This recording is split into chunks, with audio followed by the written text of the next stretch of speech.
and Keene, and our two children went through the Conval High School system. My daughter went to PES. My son went to the Wells School for 3 years. Um, I have been on the zoning board since 2003.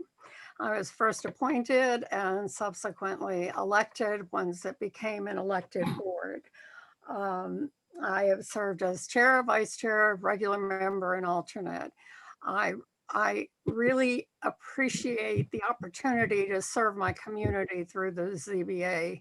It was something I felt I could make a real commitment to in terms of time and effort and energy. My limit. Oh, are we at 1 minute? I'm not Yeah, sure. we're over 1 minute. Thank you. I'm Thank you, sorry, you Ms. can't see me, Loretta. Oh, okay. We'll try to keep that in mind and give you a verbal clue. Thank you. Yeah. Donald Selby is also running for this 3-year seat. Mr. Selby. Yes, hi. My name is Donald Selby, and I am running for a term on the Zoning Board of Adjustment. I have been a resident of Peterborough for 22 years. My relative experience includes working for a surveyor and being a member of the Conservation Commission for the town of Ware, New Hampshire. This was prior to moving to Peterborough. I've also been a full voting member of the Peterborough ZBA for the last 12 months. I started with the ZBA as an alternate.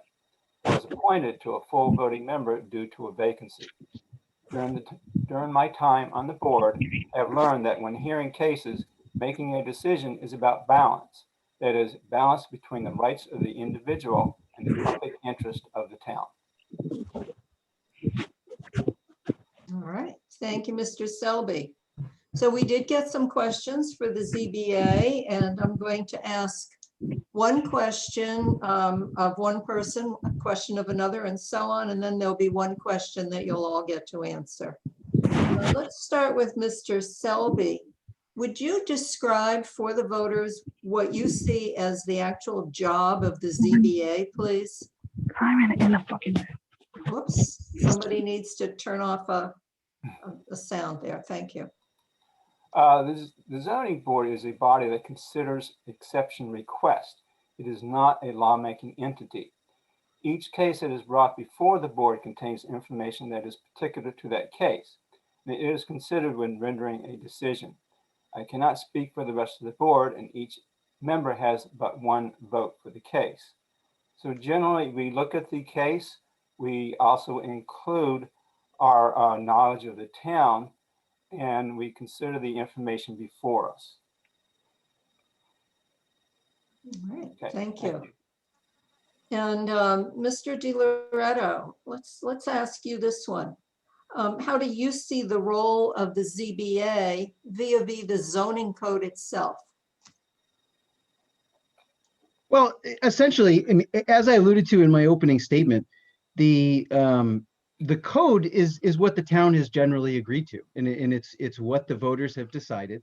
But we all know that there are always exceptions, and even the best crafted ordinances and regulations are going to have cases where enforcing them to the letter might be onerous on the individual. And in that case, if we were to follow every ordinance to the letter, I see that as not just being burdensome on the individual, but ultimately creates a non-cooperative and overly contentious town environment. Our job is to be the release valve. Our job is to say that in this case, we are going to follow the spirit of the ordinance, if not the letter of the ordinance, because of X, Y, and Z facts presented. And we do that by balancing the interests of the abutters, by balancing the interests of the town as a whole, as well as considering the plea that is before us from the entity making the application. Thank you.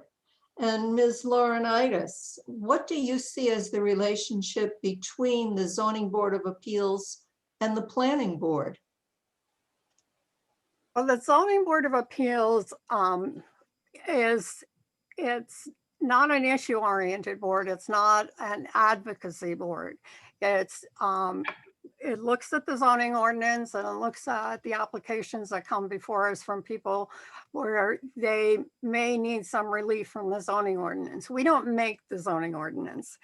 And the planning board is the one that makes the zoning ordinance, brings it before the people, and then people vote on it.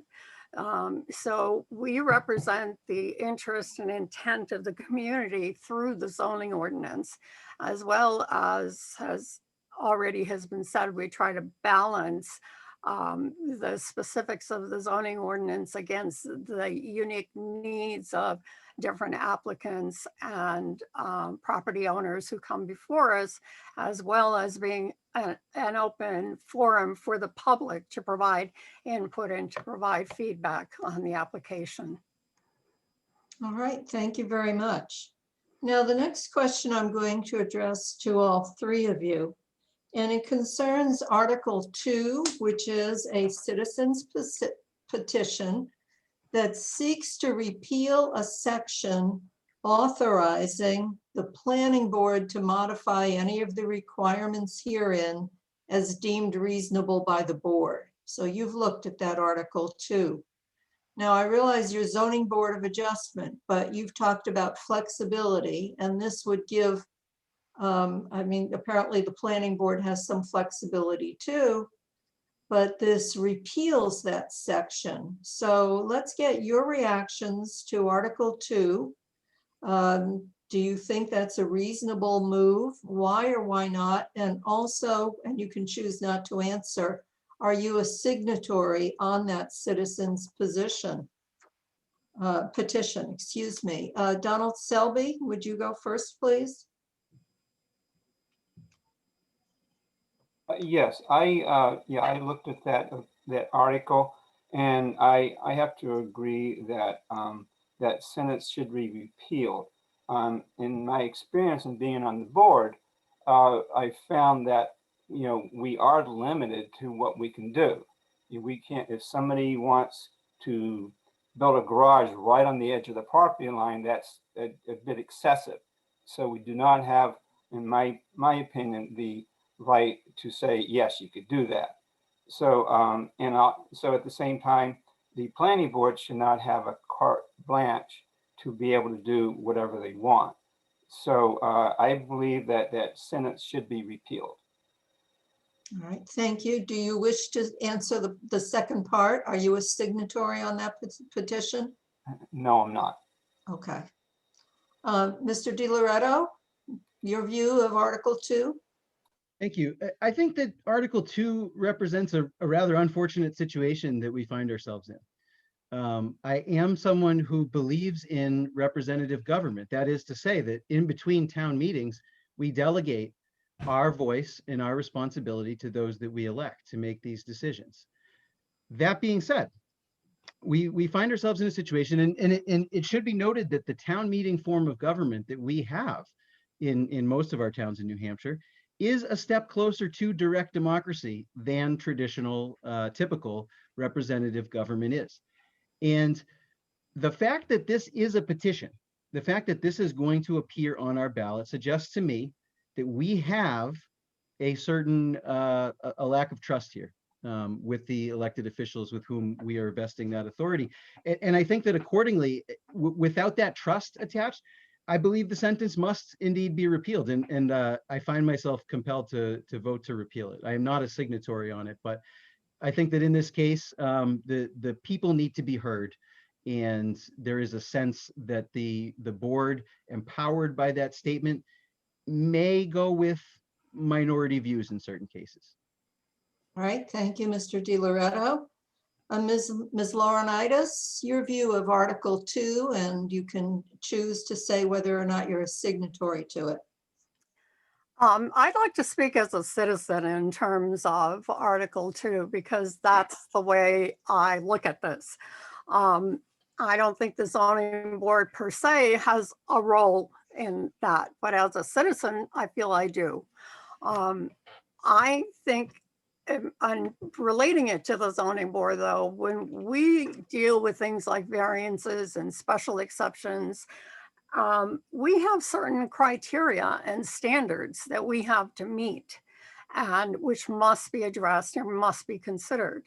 One of the concerns for me about that single sentence is that it gives permission to override anything in the ordinance. And there are aspects of that ordinance that say in no case shall. But because of that last sentence, the planning board is able to interpret it as meaning that they may decide on their own what to do, but there are no standards. There's nothing that says what is reasonable. So I don't feel that sentence belongs in that ordinance. I think the ordinance has the information in it in terms of what the guidelines should be and that those should be respected. And yes, I am a signatory on that petition. Thank you. Let's give an opportunity to each of the candidates to address anything they weren't able to address. A 1-minute wrap up, if you will. And we'll start with you, Ms. Laurinaitis, please. I would just like to start by thanking the League of Women Voters and the Ledger Transcript and all the people who have been involved in putting this together. I hope that people will consider me seriously for the zoning board. And even though I've served for 18 years, it doesn't mean that I take serving for granted. I try to stay updated and go to workshops and conferences and legislative forums so that I know what's happening at the state level in terms of the ZBA. I enjoy being a member of a community group like this. I think we have a very good zoning board and a very fair zoning board.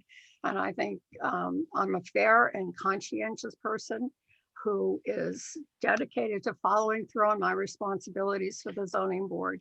And I do my best to remain unbiased. And I have recused myself in cases where I felt that I might be biased or be affected by the decision. So I try to respect the boundaries that we have for the zoning board. And I hope you'll consider voting for me. And if not for me, definitely just vote because there are so many people out there running and so many good candidates. Thank you, Ms. Laurinaitis, and thank you for running. Mr. Selby, your closing remarks, addressing anything we didn't cover yet? Yes, thanks to the League of Women Voters and the Ledger for putting on this forum. Not only do I have a year of experience on the ZBA, I also have attended trainings provided by the state. Part of the decision-making process can include prior knowledge of the town, and having lived here for 22 years, I bring to the table my knowledge of this town. I consider cases for the individual and the town. Thank you. Thank you very much. Again, thank you for running. And Mr. DiLoretto. Thank you. I still believe that we most easily find our better angels when we remember that this is a society founded upon the idea that every person holds the right to life, liberty, and the pursuit of happiness. When you strip away the nuances of procedure and policy, when you pare back the squabbles and controversies of recent history, that's what we find underneath. That's the role of town government. In all instances, to act in a manner that ensures that those rights are able to be exercised by all people who reside in our town, regardless of race, gender, age, orientation, or socioeconomic status. We have a responsibility to one another in this regard. That's citizenship. Whether we're talking about recreation, zoning, or planning, or the other bodies not up for discussion, each plays a small but absolutely critical role in this vital exercise. That's what this is all about. This is me asking you to entrust me with that level of responsibility, and I thank you for that consideration. Thank you, and thank you also for running. So that closes our segment on the Zoning Board of Appeals. Kate, has Michelle Rourke from Recreation come up? Or Michelle, if you're here, would you unmute yourself and speak? I haven't admitted her through the waiting room, so I think she hasn't been able She has to. not. All right. So at this point, we're going to move on to the planning board contest. And again, I will request the people who are not candidates, keep yourself muted. And if you turn off your camera, it's going to be a little bit easier for us all to find the candidates as well. So if you could, you'll be able to see us. We don't need to see you unless you're a candidate. Interesting race for the planning board down there in Peterborough. I so wish I could be there with you in person tonight. But we have 2 seats that are 3-year terms, and we have 6 people running for them. And we have another seat that's a 1-year term, and we have 2 people running for them. So we have 8 candidates running for planning board in Peterborough. And that is something to be proud of. And I know how important this is to you. So I'm going to go down the list with the 3-year term first, and then the 1-year term in alphabetical order by last name for a 1-minute opening statement. And that we're going to start with Christopher DiLoretto, who I assume you wouldn't serve in both roles, sir, but go ahead, please. Thank you very much. Hello again. We face today many challenges, and tomorrow we will undoubtedly face more. In tackling these decisions, I will base my votes on both the facts presented and the principles that I hold dear. I do not belong to any faction that exists in this town. I do not have a quote unquote side in any current controversy, and I do not answer to any special group or interest in Peterborough. It is this independence that I am bringing to the table in seeking a seat on the planning board. One of those principles is a belief in the primary importance of the truth in all cases. I will never sugarcoat or hand-wave problems.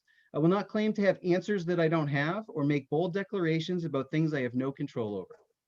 This is a town of immense resources, whether natural, cultural, or otherwise. My commitment is to this land, to the people who live here, and if elected, you can count on me to remain an independent voice and always look you dead in the eye and speak the truth. Thank you, Mr. DiLoretto.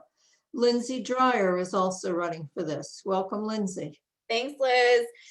I am currently an alternate. I have been for 2 years on the planning board, and I love it so much that I would like to make it official. So I grew up in Peterborough, and I graduated class of 2001. So I am a Peterboroughian through and through. However, the lure of the big city took me away to Washington, D.C. for college, and that's where I stayed for 16 years. My husband and my 3 kids now live here in Peterborough. We've been back for about 3 years, and I am excited to serve the town that I love so much. Professionally, I've been in the real estate industry since 2004, and that includes working for one of the largest home builders in the country, Pulte Homes. So I'm very familiar with taking raw land to something that people live in. I also own a real estate company, and I have operated that and owned that for 10 years. And I also have seen firsthand how DC has implemented some very interesting and progressive zoning changes. So I have a unique perspective where I grew up in Peterborough, but I also have been in a very progressive big city that is really focused on affordable housing and bringing that to one of the most expensive housing markets. So I personally think I bring a unique perspective because of my past, present, and future outlook with Peterborough. I'm going to cut you off. No worries. Ms. Dreyer. That's the end of the Thanks for minute. your consideration. Thank you. Sarah Steinberg Heller also running for this 3-year seat. Hi all, I'm Sarah Steinberg Heller. I've lived in Peterborough on and off since 2008. Most recently, I've been here with my husband since 2014. I'm a film festival programmer, writer, and for a short time I taught film at Keene State College. I'm a co-founder of the Monadnock International Film Festival, and I've produced a few independent films. In 2017, I joined the Master Plan Steering Committee, and in June of 2018, I joined the Planning Board as an alternate and spent time attending more than a dozen public engagement sessions that the Planning Board was hosting. I served soup and salad and cake and enjoyed conversations with my community about what the future could hold for Peterborough. I've also served 2 years on the CIP committee as well as the Housing Task Force, which I'm sad to see was dismantled this past March. Hopefully we'll get it up and running. I'm here tonight to say hi and let folks know a bit about who I am beyond being a name on the ballot. Thank you to the Ledger and the League. And yeah, I hope you'll consider voting for me. Thank you. Thank you, Ms. Hurley. And Lisa Stone is also running for this 3-year seat. Lisa? Oh, wait, Did you want? skipped over Stephanie Hurley. Yeah. I just had to unmute. I did. Excuse me. Liz, that was Sarah Steinberg Heller just spoke, so now Stephanie Hurley. Yes, thank you. That was my error. I went down the list too fast. Ms. Okay, Farrelly. no problem. I want to thank the League of Women Voters and the Ledger Transcript for hosting this forum. The aims of my candidacy are to bring respect to the planning process and advocate for affordable and environmentally aware development in Peterborough. I feel that the planning process should be responsive to citizens' viewpoints. I vow to consider all opinions and find compromise where possible. I will welcome residents and stakeholders in Peterborough to bring concerns to me so we can come to the fairest and safest compromise that still keeps Peterborough the wonderful town that it is. I believe that the planning board should lead efforts to develop affordable housing policies and ordinances that accommodate ADUs, tiny houses, and other development strategies. We should grant waivers to developers based on specific criteria and get a percentage of affordable housing in return. We should encourage renovation of existing buildings to increase rental units and research state and federal programs to aid in this endeavor. And I would devote myself to doing this. Thank you. Thank you, Ms. Hurley. Lisa Stone is also running for this 3-year seat. Ms. Stone? There, everyone. My name is Lisa, and I live in Peterborough with my husband and my mom. I came here about 5 years ago with my 2 kids, and like magic, I became an empty nester. Age does that to us. I am a realtor, so my real estate business is here in the Monadnock region. So I'm thinking about houses and land use all the time, and I believe that the role of the planning board is really to assist and guide property owners in meeting their property goals. So sometimes I think people think about the planning board as being just a place like to beg to get the yes. And I would hope the planning board would become more of a place where we could come up with actual plans and help landowners meet their goals to keep us in line with our master plan. So I would love to continue my seat. I've been on the board for a year, just getting my sea legs. And I hope that I can continue. Thanks. Oh, thank you for running again. Mr. Blair Weiss is also running for this 3-year seat. Mr. Weiss? Thank you. My name is Blair Weiss. I am running for the 3-year seat on the planning board. I've been a Peterborough resident for about 25 years, have never had public service before, but I'm looking forward to it. I have been studying the OSI's planning manual, probably read it cover to cover 3 times already, as well as the Peterborough documents, the Rillings rules. Quite interesting. Been following the planning board for about a year now, and I really think I could add a lot of input there. It is come under fire a lot by a few different groups and a few different people in town. And I'd like to approach it with an unbiased view and really give it my all.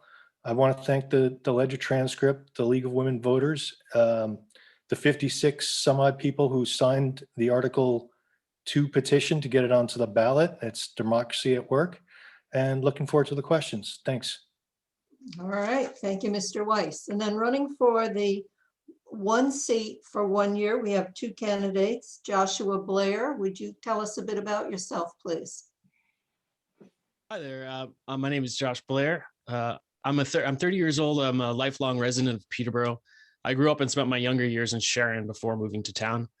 I'm a local musician and entrepreneur. I own a live sound and lighting business based right here in town. We do all sorts of events all over the state. The business also recently purchased our storage space and land right here in Peterborough. So I'm running for the board because I feel a responsibility as a Granite Stater to take action to help solve the issues that we're facing here. The continuing concern of the youth retention in the state. And I think as a town, we're feeling this effect very deeply, and COVID has only amplified the situation. We're facing a unique housing shortage as we speak, and I'm feeling this on a personal level. I'd like to explore more options for affordable housing for the young workforce. I'd love to see more conversations to think outside the box, take a closer look at some alternative methods for housing, whether it's sustainable building techniques, tiny houses, or other affordable options. I'm eager to learn and listen to our community and see how we can creatively and sustainably solve these issues for our town. I see no reason why we can't be a shining example to the rest of the state. Thank you, Thank Mr. Blair. Okay, your minute is up. It goes fast, doesn't it? Mr. Carl Staley is also working for that, running for that seat. Mr. Staley? Well, I want to start by saying thank you to the League of Women Voters, New Hampshire, and the Monadnock Ledger for sponsoring this forum, and for all of you for coming. My name is Carl Staley, and I first moved to town in 1982. My wife, Ann, and I raised 2 children here, and our daughter, Johanna, lives in town with her husband, Adam, and is raising her 2 children as well. I was a residential contractor for 30 years. And while I have experience appearing before boards, I have never been a member of one.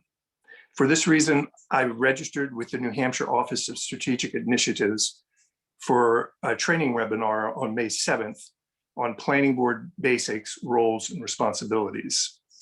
I'm running for a seat on the planning board because I want to serve this community. And I believe my understanding of all aspects of construction and positive energy can help bring the present, a better present and the future for our town. All right, thank you, Mr. Staley. Now, we got a number of questions about planning board. We clearly can't ask every question of every one of you. So you're each going to get an opportunity to answer 3 questions as we go through this. I've jumbled up the order. I'm working on a very, very detailed spreadsheet here that I hope is going to work. So let's go through that. So you won't get to answer every question. Please understand that. But if you want to address it in your closing, you can certainly come back to a question.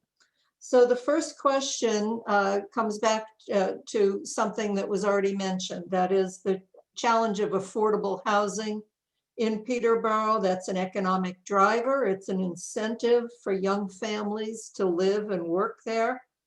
If you had a blank slate, what would be your solution to increasing the affordable housing in town? And Mr. Weiss, we're going to start with you. Oh, great question. Honestly, affordable is a relative statement, right? What's affordable to me is not affordable to somebody else, and what's affordable to someone else is not affordable to me. I can't live in Manhattan. I can't afford $16,000 a month rent. So I want affordable housing in Manhattan. If I had a clean slate, I would bring back Byte Magazine, Helmer's Publishing, EMS. I would want to provide jobs in town that would allow people to afford housing. That ideally, that might not be an option. Carl Helmers is out of publishing right now. Byte Magazine, gone. But there are other startups. We have the maker space that should be an incubator for high-tech companies. There is So Clean, that's a new high-tech company in town. Great. We need to attract more of those high-tech companies with high-tech jobs that are high-paying, and it makes Peterborough affordable. Personally, myself, I've always commuted from Nashua. I commuted Milford, Nashua, Hillsborough. I've never been able to afford to live in Peterborough and work in Peterborough, but there's no reason with a blank slate why somebody couldn't be able to do that. Thanks. All right, thank you, Mr. Weiss. Same question for Stephanie Hurley. If you had a blank slate, how would you address increasing affordable housing in Peterborough? Hi, I would work with the state and get the townspeople involved. We actually have already got an affordable housing committee that's an independent committee. It's not a town committee. And they've been working on getting affordable housing brought into town without having any federal funds. I think it's going to be extremely difficult, but it's an honorable goal. They requested some land from the town that is town-owned land that they could either lease or or be given. And that would give them a good start. So I really feel like as a planning board member, I would be actively involved in doing some of the research. I was disappointed that the planning board did not, they didn't get involved with that program, and they didn't say that they would do that. So I feel like I need to work with all of the parties that are involved. We need to work with architects, with developers, with local people, and we need to be creative. We may need to change some ordinances to allow for some of the tiny houses are not presently allowed, and there are some requirements that the state has. So we have to research the state requirements. We have to decide what we are going to allow in town. And so it's a multi-step process. It won't happen overnight, but I am willing to put the time in because I really believe in it. And I want my children to be able to move back to a community like this. But I also think that Blair's suggestions about bringing industry, more build businesses and that kind of thing back to town so that there's more income for people who live here is a good idea. So thank you very much. Thank you, Ms. Hurley. And Christopher DiLoretto, same question. If you had a blank slate, how would you address the affordable housing issue in Peterborough? Thank you. Well, I find the phrase blank slate very interesting because I think it's a cool intellectual exercise with respect to Peterborough. But even if we had a blank slate in Peterborough, that isn't really going to change the market conditions writ large. And that's what we're up against, right? And as a town, we are fairly constrained in what we are able to do. We're constrained both by the New Hampshire RSA and what powers are given to towns to do, and by our very limited budget. Now, that being said, this is an extremely important issue, and I believe in using all of the tools in our toolbox to do this. And so, building off of what Mr. Weiss and Ms. Hurley said, I think that we need to get very creative about what ordinances there are that we can change in order to A, attract some businesses, but B, to see what we can do to get some development done.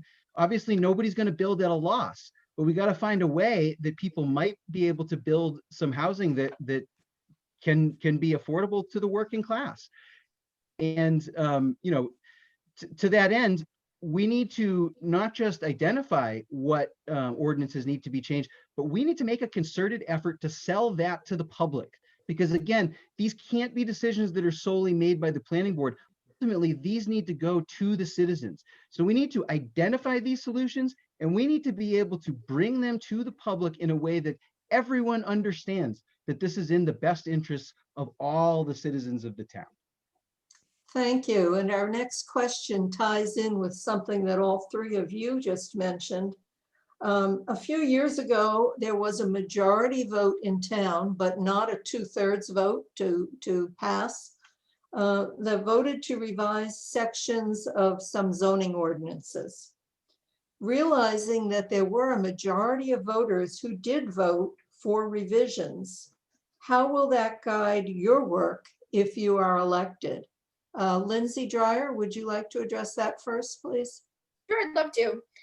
Ultimately, what it comes down to is it doesn't matter what I think, it matters about the people that I represent. So I will listen to all the citizens and take all of their opinions and suggestions into account. As I said, I relocated recently back to town, and I do not have a dog in this zoning fight. So I am fresh-faced, fresh perspective. There is no political agenda here. I am here to basically just do what's best for the citizens of Peterborough, as well as help to make sure that landowners are also getting a fair shake as well. So no agenda here. Thank you, Ms. Dreyer. Josh Blair, would you address that, please? The majority of people voted to change some zoning ordinances. How will that guide your thinking, sir? Yeah, I definitely appreciate and believe in the democratic process, and everyone, town votes on some subjects. But I do think we are in a unique time where there's, the time is now that some of these things that just the voting process none of these things happen overnight as far as creating affordable housing. And I do think that there should be some allowances here within reason, to create some opportunities here. I mean, there's a lot of, if anybody right now knows about the rental market as well as the housing market, it is just a nightmare out there. And it's, I'm feeling that on a very personal level at this time. So I just think that we should all keep a very open mind about, what people can do with their land, for one, and just, what options do we have? And, I think sometimes the process can maybe slow things down from actually happening. And we need action in this moment. Thank you. All right, thank you. Let's move on to another question that came in. Do you think that Peterborough should alter or change its zoning to become eligible for federal housing funds or incentives if they become available? And Ms. Steinberg-Heller, would you address that, please?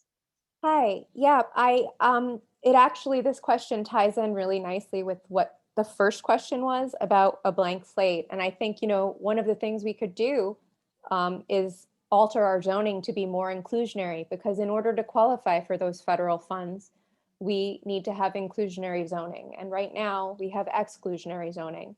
Our zoning is focused on single family homes on larger lots.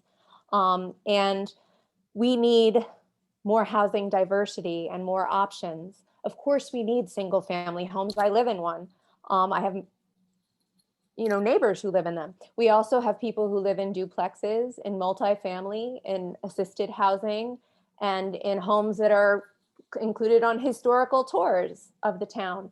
But I think I would love to see our zoning become more inclusionary, more simple to build, to have multiplexes in every zone, things like that. Have prefab houses be allowed, have tiny houses, have flexibility in terms of being able to work outside of the box. We have a toolbox, and our toolbox has been depleted over the last 3 years. We've sort of become a town where our zoning is hacked up a little bit at each meeting, and it's scary because it circumvents the processes that we have in place, and it undermines the finding consensus. And planning board is very hard work, and finding consensus is hard. I think of Rich Clark in our last forum, who said, when he was talking about his role as select board, he said, on planning board, sometimes we have to live with everybody walking away a little bit unhappy in the name of finding compromise.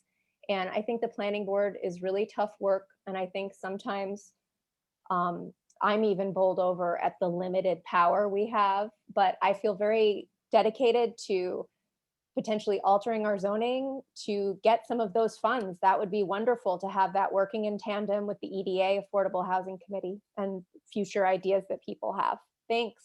Thank you, Ms. Heller. Lisa Stone, same question. Would you alter the zoning to become eligible for federal funds, housing funds, if they become available? Well, it looks pretty clear that there are going to be some funds coming available. And I hear all over town, I hope we're going to get in line for those. But unfortunately, the process to change our zoning takes about 18 months, right? We got to decide what we want to change, and then we got to wait for the ballot to come, and it takes a long time. So there's a good chance that we completely miss this next round of funds because we're not ready. We're not forward thinking. And I think it's important that we need an environment here in Peterborough that works for diverse workers. So we need people to be healthcare workers, to be restaurant workers, to be shopkeepers, to be CEOs, to be, we need all that to make our community work. And that means that we're going to need diverse housing for those people because they all make different amounts of money. So indeed, what affordable is for them might mean that we need some federal help to make it so that we can have beautiful restaurants and make it so that those, restaurant workers can stay here in town. And I'm disappointed that I know that some federal funds are going to be coming out of the Biden administration and we're not ready. Yeah, I think you're not the only town that feels itself in that position, but thank you for that answer. Next question. And it's a different angle.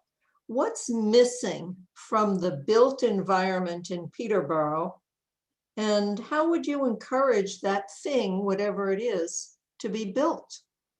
And I'm going to go to Mr. Carl Staley first on that one. Well, that's an interesting question. What's missing from the built environment? The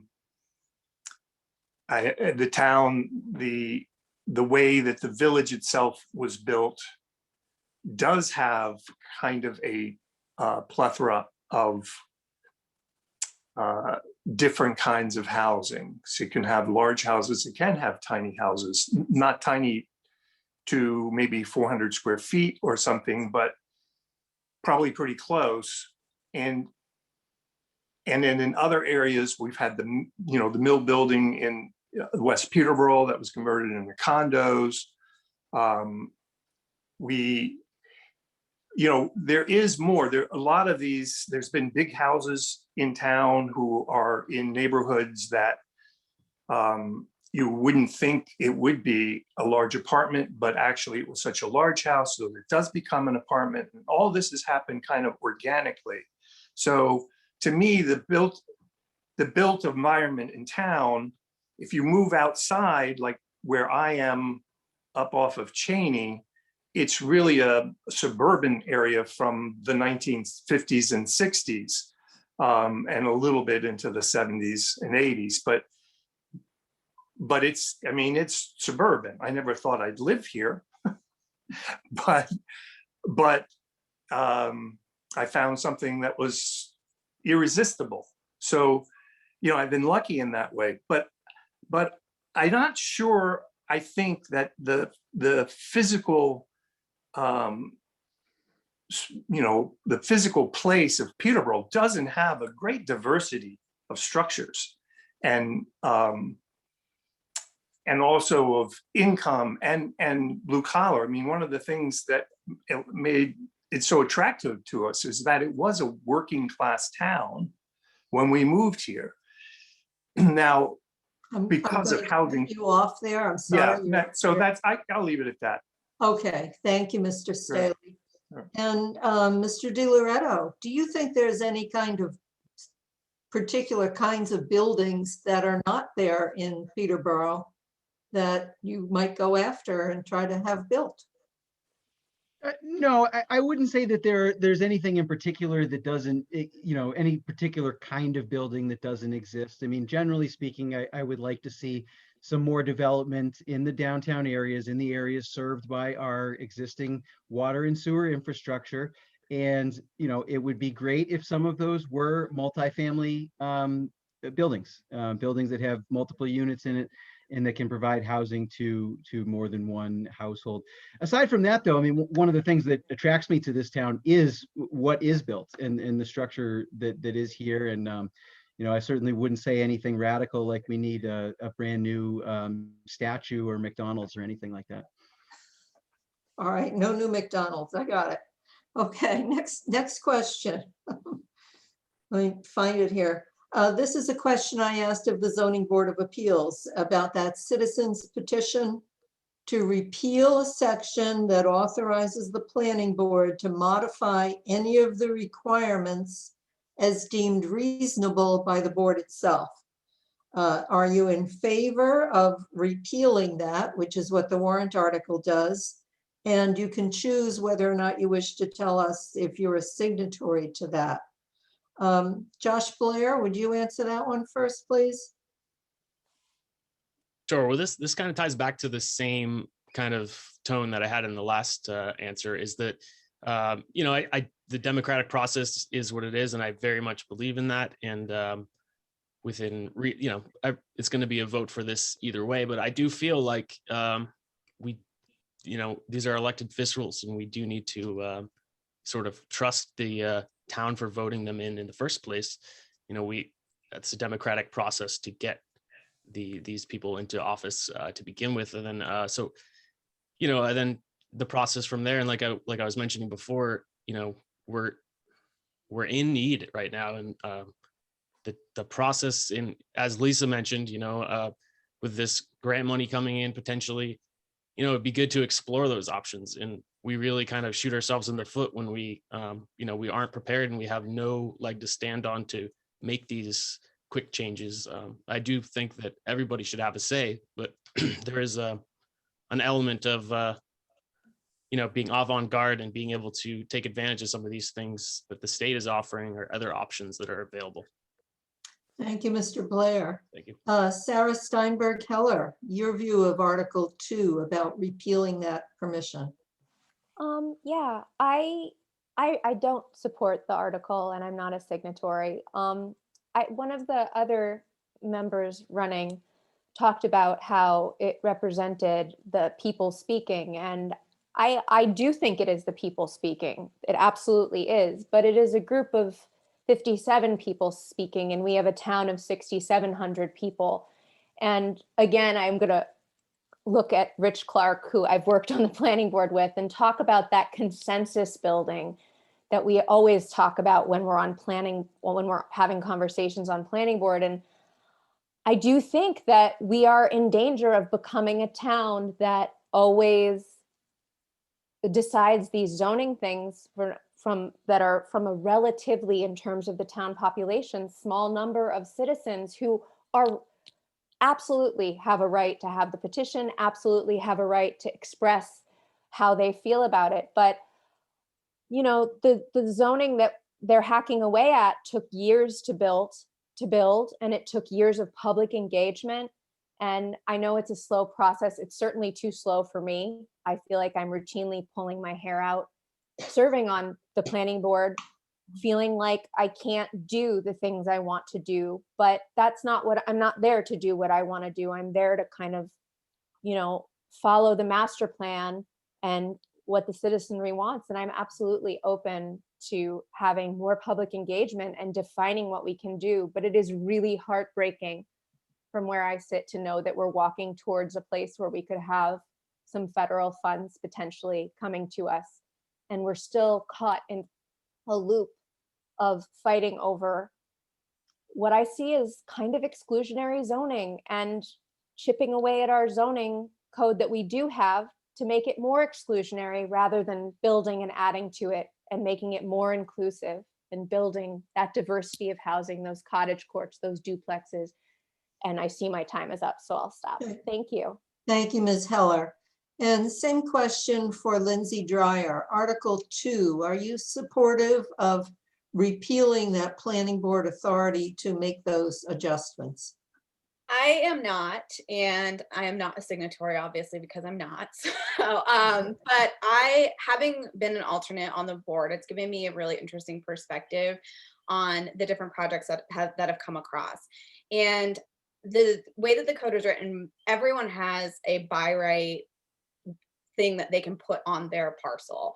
And so there have definitely been examples where what they could have built by right would have been worse for the town and not in line necessarily with what everybody thinks of as Peterborough than what actually got approved. So I frankly think that giving some leeway again to these elected officials who can get replaced, I don't think that that's a bad thing. It also encourages builders and developers and people who own land to increase our housing stock, which is another way that we can help increase affordable housing, bump the tax base. I'm not pro density all the time, but it's kind of common sense that if you can build more homes for people to live in, that helps move the housing turnover and helps people who aren't just locked into a house forever.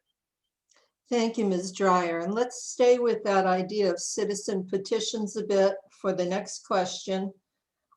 What is, or what has been in the past, your involvement in other citizen petitions regarding zoning? So this is perhaps a short answer. Stephanie Hurley, would you address that first? Have you been involved in that and in the past? Yes, thank you very much. Yes, I am very involved, and I've been involved with the town zoning code since 2003 when I was on the Housing and Population Master Plan Committee to develop the master plan back then. And I'm very interested in open space development and a lot of different codes. And I was also involved in the attempt to repeal, to put through the TNOZ 1 and 2 in the past couple of years. And I was involved with this petition because my experience has been that the current planning board has not been careful enough, in my opinion, about maintaining the zoning code laws that we have. I have seen them give waivers and not get anything back from the developers.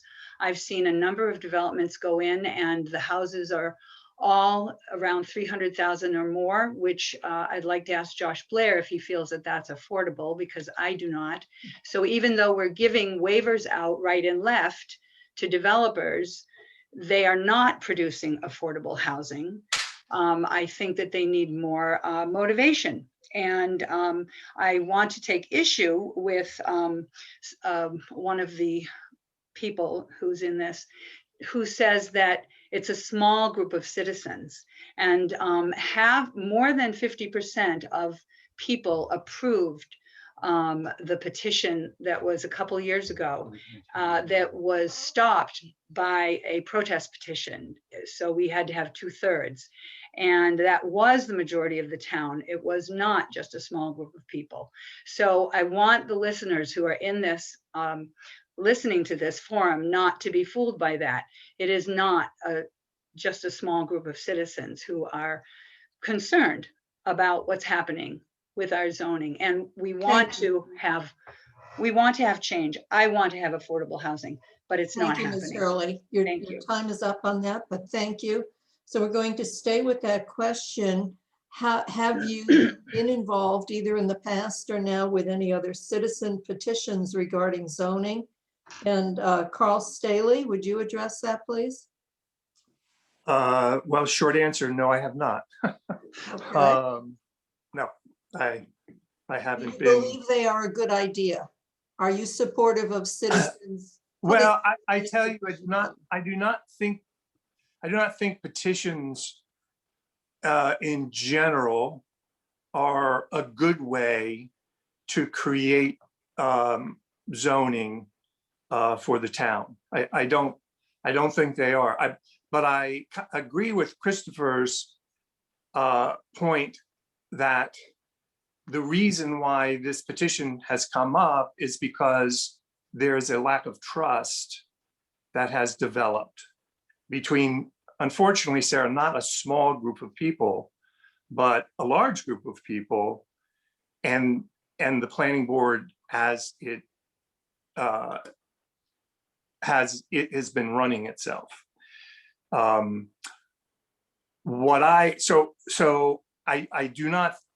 have not initiated any. I don't think it's a good idea.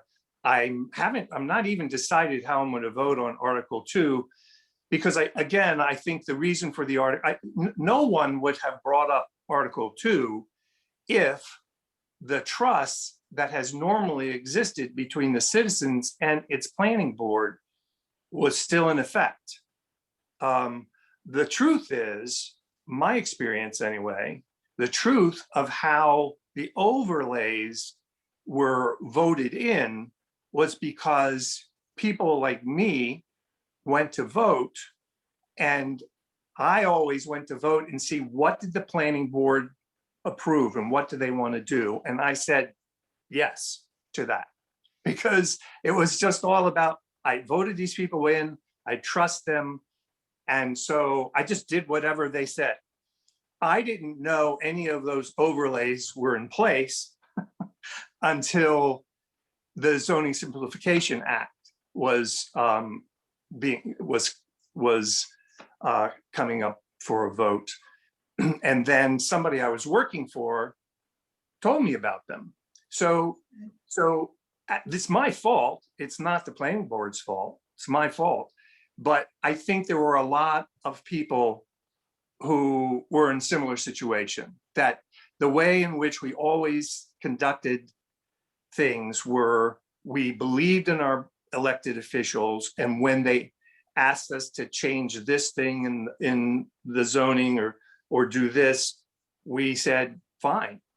All right, So, thank you, Mr. so anyway, Mr. that's- Staley, your time is up. Thank you. Same question for Mr. Blair Weiss. Have you been involved in any of these citizen petitions, and briefly, what do you think of them? Okay, so yes, I was involved with the Article 2 petition, signed it, and I will vote yes for it. And I believe Christopher and Carl both hit it on the head. There is a lack of trust in the current planning board. And this power needs to be removed from the outgoing chairperson specifically, and that league or that group. And that's just the way it is. If they had been more forthcoming, if they've proven that they were not biased, if they recuse themselves from voting when there was an obvious conflict of interest, the public would have seen that and they wouldn't have gone for this. But it's just the way it is. All right, thank you, Mr. Weiss. The next question refers to TNOZ2 that was repealed. And the question is, would a popular project like the Church Street project still be possible with TNOZ2 repealed? Lisa Stone? I believe that with the current zoning laws, that would not be possible. That TNOZ, that was, I was not on the planning board when TNOZ2 was available for use, so I'm not super adept with it. But I do think that that Carl brought up a very interesting point about us petitioning our big, huge, like really important changes as a small town, that the TNOZ2 vote was happening when I just first moved to town, and my husband and I were literally on the way to voting, Googling, what the heck is this? Yeah. Yes. Decision. And I think we literally flipped a coin. I couldn't even tell you how I voted. And I'm a realtor, and it's pretty important to me about what kind of housing and zoning is available to the town. And I didn't understand it. And I think that happens a lot when people are pulling these petitions, that there's not actual education about what would change. You know, like to explain to people that doing that meant that we can't build another Church Street. And the other thing, just an aside,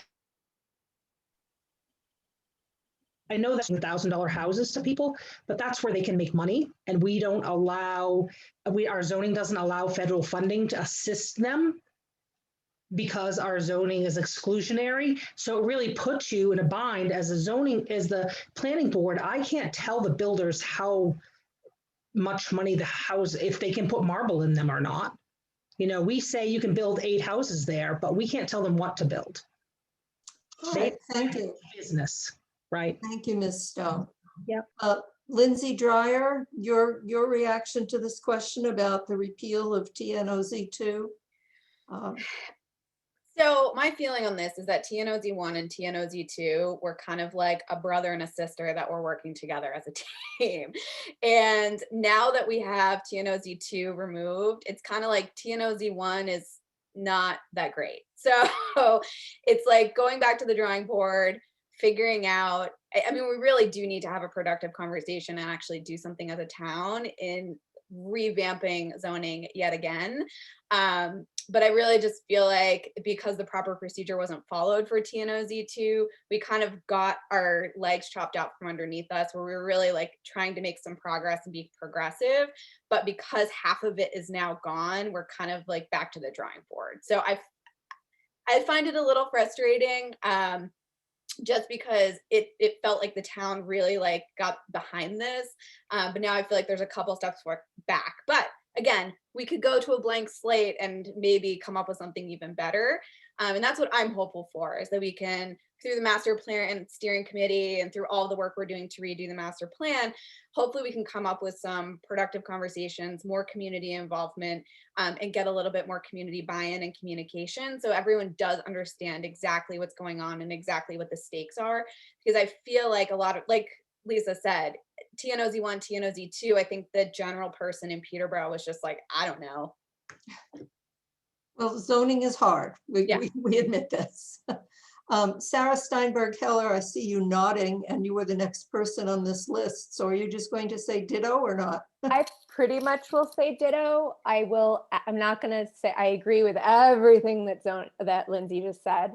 And I will add that if we had still had the siblings together of TNOZ1 and TNOZ2, and we had potentially had the Zoning Simplification Act go through, or I'm not sure if that's what it was actually called or not, but we would have more inclusionary zoning and we would be eligible for federal funds. And I don't say that smugly or like booyah, that's not what I mean. It's just sad that we're not in a better position. But also, as Ms. Dreyer said, let's head back to the drawing board, whether it's me on the board or you guys, and let's make it happen. Let's start to a certain degree over and let's get it done.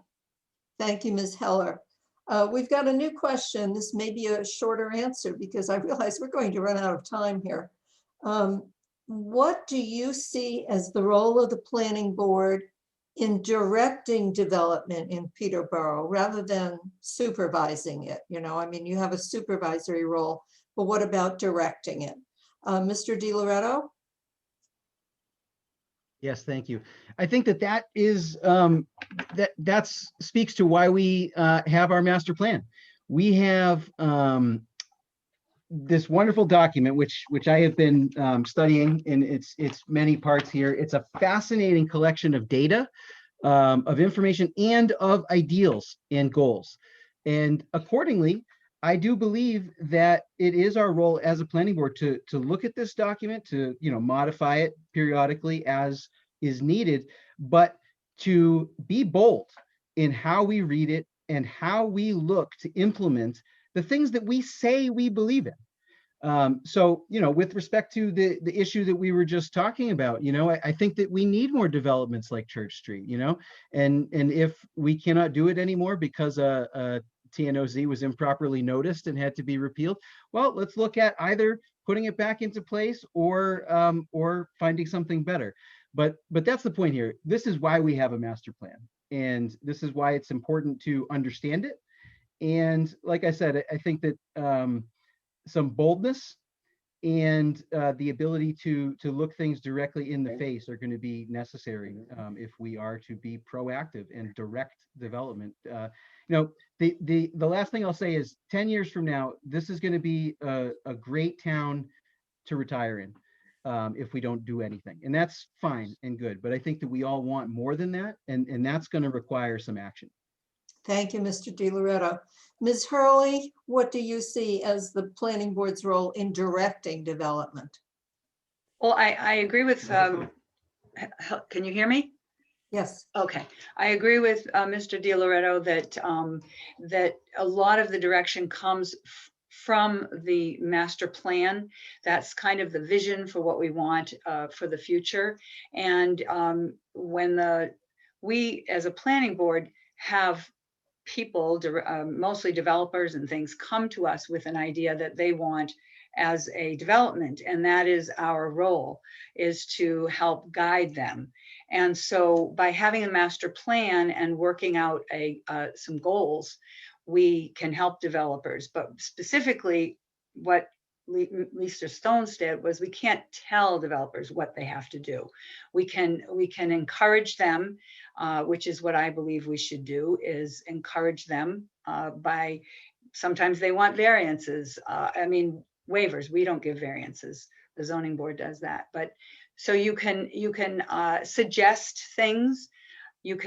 I would like the town to actually, especially in terms of affordability, do some of our own digging, is like what properties would we like to have developed, especially for affordable housing, and maybe even working with state funds or federal funds to see if we can get developers who will work with us and work with to develop this kind of thing. And I would be interested in working on that. Thank you, Ms. Hurley. And Josh Blair, what do you see as the planning board's role in directing development?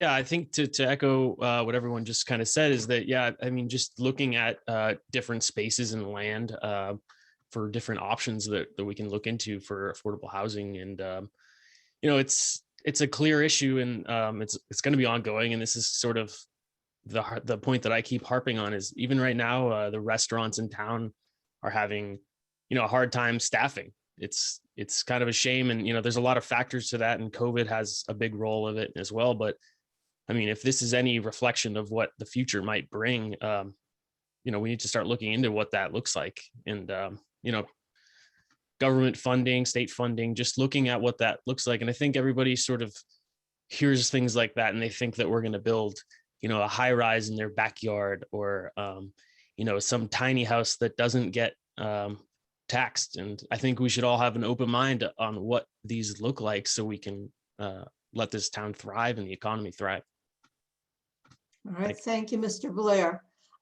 Kate, we have 4 minutes left, and we were going to allow each candidate a 1-minute closing statement. Can we do that? We certainly can, and I think we must. I think we must.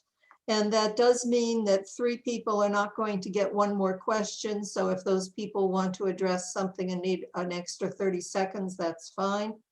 And so let's take your closing statements. Just one last thing that you weren't able to address that you want the voters to think about when they go to the polls a week from today. Blair Weiss, and you can have a little bit of extra time if you wish, Mr. Weiss. Great, thanks.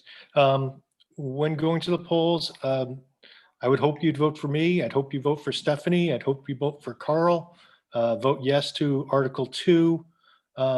Think of me as the new guy who's not been around the block before, who doesn't know all the things we've done before, and all the things we've tried, and all the things that didn't work, but someone who's curious to try new things and not dwell on the past. The article in the transcript was pretty good. I won't beat that to death. My background, you know, problem solver. That's what I am. So thank you, everyone. Thank you, Mr. Weiss. Carl Staley, your closing words, please.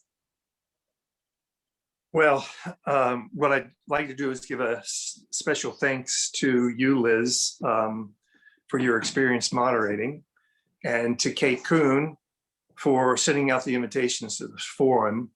And while I'm respectfully asking Peterborough voters for the support, I also appreciate all my fellow candidates for their willingness to volunteer their talents for the good of our town.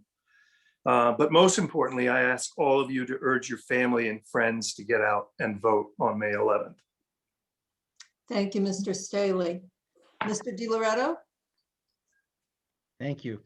In running for 2 positions, I am offering not just my time and my service to the town, but I'm also offering voters a choice as to which role you believe I might be able to serve the town best in. Now, if I am elected to both positions, I am ready, willing, and able to serve as is allowed by law. And I believe that there are certain advantages to having the independence and the truth-telling spirit that I will bring to the table in both instances. Now, I have mentioned this evening a few times my belief in democracy and my passion for citizenship. I just want to point out how truly wonderful it is that in this town meeting, we have so many willing and capable candidates, so many contested offices on this ballot. It says a lot about the character of this town, and it fills me with even greater hope in the future than what I had before. So thank you, Liz. Thank you, Kate. Thank you, League of Women Voters and the Monadnock Ledger Transcript for hosting. And I thank all of you for running alongside me and sharing this virtual stage with me tonight. And I look forward to seeing you all next week at the polls. Thank you again. Thank you, Mr. DiLoretto. Josh Blair, your closing words, please. I just want to thank the League of Women Voters and the Ledger Transcript for putting this all together, and everyone who attended this virtual meeting.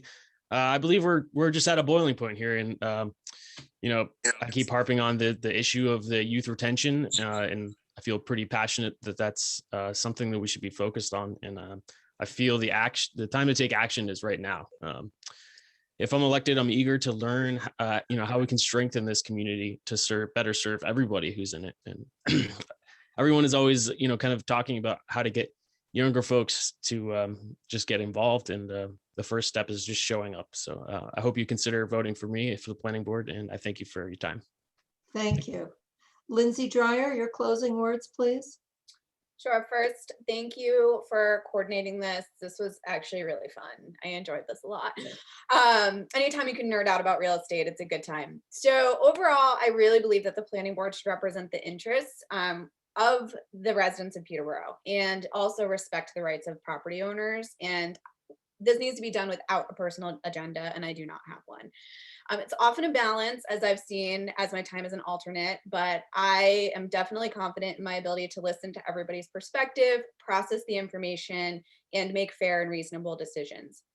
I also would strive to make the process more transparent and understood by the general public, as well as get more general public involvement. So I am all about posting that there's a meeting on Facebook groups, reminding people that there's a Zoom, even posting minutes so people are more aware of what's going on the planning board. So if you are looking for someone who's able to find win-win creative solutions and believes in Peterborough's future, I would encourage you to vote for me. Thank you. Thank you, Ms. Dreyer. Lisa Stone, your closing remarks. So it's funny, today I had the opportunity to tell a young couple who works in a local factory that their offer was accepted to live in a neighboring town. They had been hoping to be able to live in Peterborough, but their budget was $300,000 and they couldn't find a place to live here. But that town is going to be changed because that family moved there. Their lives are going to be changed because they're going to raise their kids there. And I think that all of us that love living in Peterborough know that our lives are different because we're here. And I believe that if we are able to create more diverse housing, we're going to have a greater town. So I would like to be a part of that process and be a part of the process that is being creative and trying to get things done, because I think that we need a little change. And although I've been on the planning board for a year, I'm, far from experienced, or do I even know what the drama is that people talk about that is here? Because I don't. So I would appreciate your vote. Thank you. Thank you, Ms. Stone. Sarah Steinberg Heller, your closing remarks, please. Thank you, Liz. Thanks to the Ledger Transcript and to the League for hosting this. It's been great. So the task of the planning board is to work with the master plan, we've talked about that tonight, and the citizens to help grow and plan for the town and have the most equitable solutions for the future of this town. And I'm here running to help do that. I love this town, and I have heard over and over reinforced from the people around me that we could do better. And I think we have to keep working to do better. And I'm excited to be running with so many people. And I also want to quickly plug the Master Plan Steering Committee's picture project, which is happening for the month of May. So I hope you all will submit pictures and narratives to go with those pictures of your favorite place in Peterborough.